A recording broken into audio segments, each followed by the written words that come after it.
Հիմա սովորում եմ նաև քոլեջում,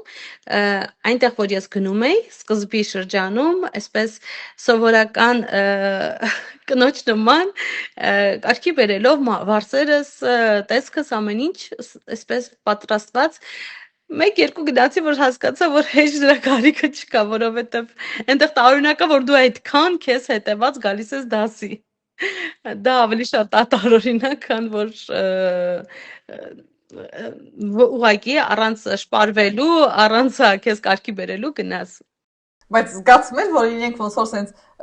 մի քիչ թարս հայացքով էին նայում ձեզ, որ այդպես էի գնում։ Չէ, թարս չեն նայում, հակառակը կարող են ժպտալ, նույնիսկ կոմպլիմենտներ անել, մանավանդ այստեղ, օրինակ,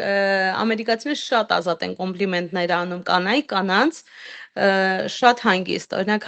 հայ կանանց մեջ մի փոքր դժվարությամբ է մեկը մյուսին կոմպլիմենտ անելու այդ սովորությունը զարգանում,